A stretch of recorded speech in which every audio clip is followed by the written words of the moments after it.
Energy giant known as the ENI is one of the biggest players in Africa's oil and gas industry. The energy company, however, is making bigger inroads into the continent's renewable energy as part of a deliberate strategy to help the continent achieve economically attractive energy transition, which currently attracts just 2% of the global clean energy spending. These and more are part of a fireside chat between ENI's Chief Operating Officer in charge of natural resources, Guido Brusso, and Rama Nyang, a reporter with the CGTN, at the just concluded 2024 Africa CEO Forum in Kigali. We are working with farmers, and actually we have contracts through aggregators which aggregate quite a number of farmers, with 80,000 farmers as we speak, for a total of 50,000 hectares of land. And our objective is to ramp up to 200,000 hectares in a few years. What is the business model? Basically, we provide to the farmers agricultural inputs, and they produce fertilizers, soil extension services, tractors, services, water and fertilizers and other stuff. And we provide also the seeding, the seeds, and they then cultivate the land. Essentially, we produce castor oil, which does require very little water and is not in contrast with the food chain, and do require marginal or degraded lands. It doesn't require high quality land. And then we buy from them the seeds. And then we squeeze the seeds and we produce vegetable oil that we then move to our biorefinery, which are either in Europe or in US at the moment. We have two under construction also in Malaysia and Korea. This is essentially the business model. And in Kenya, just an hour ago, we signed a very important agreement with the IFC and CDP, which is a very large Italian bank, to finance the farmers with the financing facilities of $210 million. And this will help to scale up and boost the project. The same model will be applied in Mozambique, where we do also have plan to scale up to 150,000 hectares for Congo, and so basically the size for each country is give and take around 150 hectares for a production of 100 to 120 million ton per annum. So if we combine all of this by 2027, the target is to achieve a production only from Africa of 700,000 tons per annum, which will feed our biorefineries. At what point does it make economic sense for ENI to then have some of those biorefineries within the continent? So not necessarily in, say for the sake of argument, one in Angola, maybe one on the East Coast in Kenya. At what point does it make sense to have the refining being done on the continent rather than shipping the stock out into Malaysia, Korea, the US or Italy? There are two elements that makes the difference. One is the market. You need a market that take this biofuel, and the African market is not yet there. The second is to leverage on some traditional refinery, because the conversion from a traditional refinery to a biorefinery is much, much cheaper than to build a green... And then the new one from scratch. From scratch. Right. So those are the two enabling elements. I want to talk about the financing side of it, because, granted, $210 million coming in from, IFC and CDBs, it's a significant amount of money.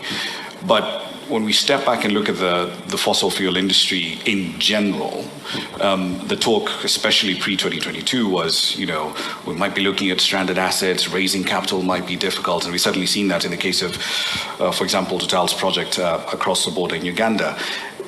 Is that still a problem? Is that still a concern for you, the ability to raise capital that we're still going to need to go into funding fossil fuel projects, at least over the next decade? Rama, it is not necessary, it's fundamental, it's vital. Let's look at what happened just a couple of years ago. The lack of investment on the oil and gas activity. Because exploration has really gotten very little cash. Grinded almost to a halt. Development, very few investment decision. So where we ended up at the end, with the crisis, with the health crisis and with the geopolitical crisis, that basically the energy demand grow.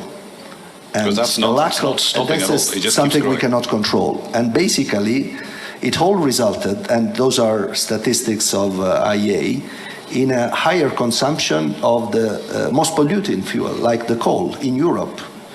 In fact, the United Kingdom is reopening a coal mine for the first time in 30 years. And in Europe, in the Far East, in India, in China, it increased a lot the consumption of coal. So the underinvestment in the fossil fuel industry today is basically providing space to the most polluting. So what we need to do, essentially, we are where we are, and we are all targeting a world in few decades where renewable energy will play a greater role. But before to get there, because it is necessary to build infrastructure, to build renewable capacity. We have to fight the decline of the current production, which requires funds. So, what we don't need to do, absolutely, is to reduce the level of investment in the fossil fuel. And to this extent, for instance, as a company, we are trying to balance the amount we invest in the new energy, which is give and take 25-30% of our capital allocation, and the E&P investment. Particularly in Africa, we have a few multi-billion dollars project in Congo, an LNG project, in Ivory Coast, Baleen. In Angola, we have two projects, a gas project and an oil project, Agogo. And in Libya, we have also a multi-billion-dollar project. We have many small projects, but if you sum up, becomes also multi-billion-dollar in other countries. One of the interesting things, or rather one of the interesting trends that I've been looking at in the oil and gas space over the last year, especially when we've got all these geopolitical crises, is traditionally in the past, in the last decade or two, something happens in the Middle East, oil prices immediately spike. What's different this time around is that, yes, we're having a crisis in the Middle East, but oil prices have been relatively stable. And part of that has been because we've got this massive upsurge of supply coming in from the Americans with shale. And I'm curious, given the fact that we've got all these interesting large discoveries across Africa, Mozambique, massive finds, Tanzania, same thing. We've got all these interesting discoveries in Senegal, Mauritania, down into Cote d'Ivoire. Might African natural gas be the next big thing in the gas industry? Might it potentially play a stabilizing role in the gas supply in the same way that American shale has? I do think so. For two reasons, essentially. One, of course, you mentioned the largest gas producer today are Qatar and the US. But Africa has a great potential. And the one reason behind that is that in many countries of Africa, gas was never looked. Gas was just an accident. In many countries, we were exploring essentially oil, and then sometime you found gas. So was it a price issue, or was it just a policy design problem? It was mostly related to how to use the gas then, because the domestic market was not at scale to absorb that quantity of gas if produced. And then to liquefy the gas for export, you need sizable quantity. Differently than today, where we are starting to think at the modular LNG, so you can then also monetize discoveries that before were considered stranded. Are there any specific mix of policies that you're keen on now? Because if we're to essentially bring all these gas assets, right, into play, there's certain things that perhaps would be on your policy wish list, and you say, look, from the perspective of African governments, this is what we need from you. If it's a question of tax policies, clarity on policy, production sharing agreements, what's on that wish list? Two things. Financing, so we need institution that should be pragmatic.